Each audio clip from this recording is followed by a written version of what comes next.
परिषदेच्या निवडणुकीमध्ये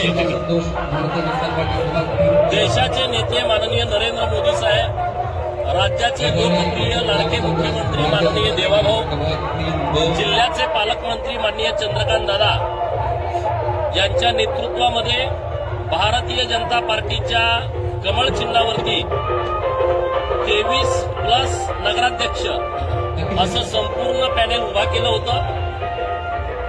नरेंद्र मोदी साहेबांचा, केंद्र सरकारचा आणि देवाभाऊंच्या राज्य सरकारचा विकासात्मक दृष्टिकोन आम्ही लोकांच्या समोर मांडला. जत शहरावरती गेल्या 40 वर्षांपासून प्रस्थापित राजव्यवस्थेने केलेला अन्याय आम्ही उघडा केला. लोकांच्या समोर आम्ही भूमिका मांडली की आमच्या हक्काचं आम्हाला मिळालं नाही. सातत्यानं निसर्गानं जतवरती अन्याय केला, परंतु ज्यांना आपण निवडून दिलं त्या लोकशाहीमधल्या जो प्रमुख घटक आहे लोकप्रतिनिधी, त्यांनी सुद्धा जाणीवपूर्वक जतकडे दुर्लक्ष केलं. जत शहराच्या निवडणुकीमध्ये निष्कलंक चारित्र्य संपन्न व्यक्तिमत्व गेल्या 30-35 वर्षापासून बीजेपीचा विचार लोकांच्या मध्ये जावा यासाठी अहोरात्र काम करणारे डॉक्टर रवींद्र अळणी साहेब यांना माननीय देवाभाऊंनी उमेदवारी घोषित केली. शहरामधल्या सर्व समाज घटकांना सोबत घेऊन, उपेक्षित वंचित लोकांना सोबत घेऊन आम्ही पॅनेल उभा केला. लोकांच्या मध्ये आम्ही गेलो. या शहराच्या 5 वर्षाच्या विकासाची ब्लूप्रिंट आम्ही तयार केली, लोकांच्या समोर मांडली. लोकांना ती आवडली आणि विकासात्मक दृष्टिकोनातून जे निर्णय गेल्या वर्षभरात किंवा मी विधान परिषदेचा सदस्य असताना जे झाले ते लोकांना मान्य झाले. लोकांनी विकासाच्या बाजूनं मतदान दिलं.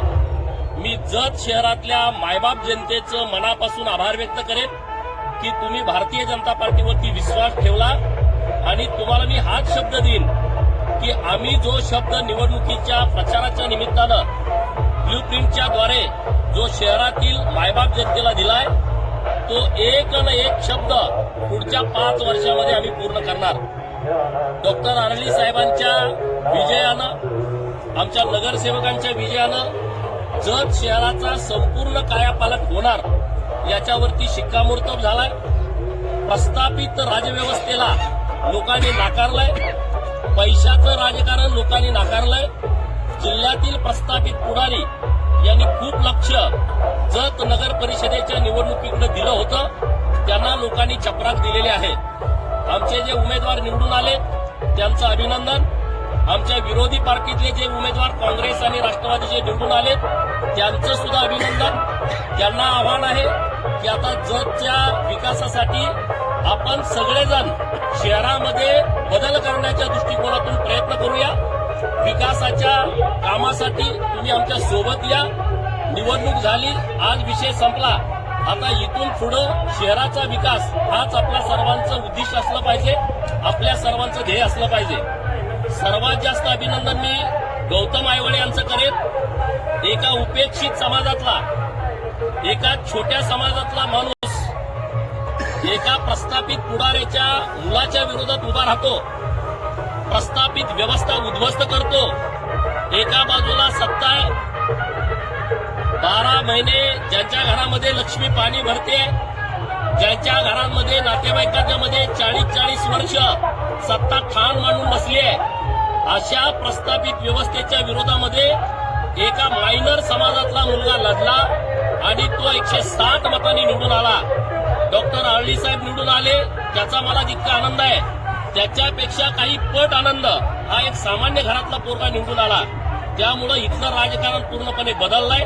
पुढाऱ्यांनी आता समजता कामा नये की आम्ही म्हणू तशाच पद्धतीनं लोकांना वागावं, आम्ही बोलेल त्या पद्धतीनेच त्यांनी वागावं, अशी परिस्थिती आता जतची राहिलेली नाही. आणि आम्हाला आनंद याचा आहे की पहिल्यांदा भाजपाची सत्ता ही जत शहरामध्ये आली आहे. आमच्या आटपाडीमध्ये पण तिथल्या मायबाप जनतेने आमचे उमेदवार नगराध्यक्ष पदाचे आणि खालचे 7-8 उमेदवार निवडून दिलेले आहेत. तर आता आमची जबाबदारी वाढली आहे. डॉक्टर अळणी साहेबांची जबाबदारी वाढली आहे, त्यांच्या टीमची जबाबदारी वाढली आहे. आता पत्रकार मित्र आणि गावातील सर्व नागरिकांना सोबत घेऊन पूर्ण शहराचं परिवर्तन करण्याच्या दृष्टिकोनातून पुढची 5 वर्ष आम्ही राजकारण करू. कुठलंही राजकारण आडवाडवीचं होणार नाही, जिरवाजिरवीचं होणार नाही.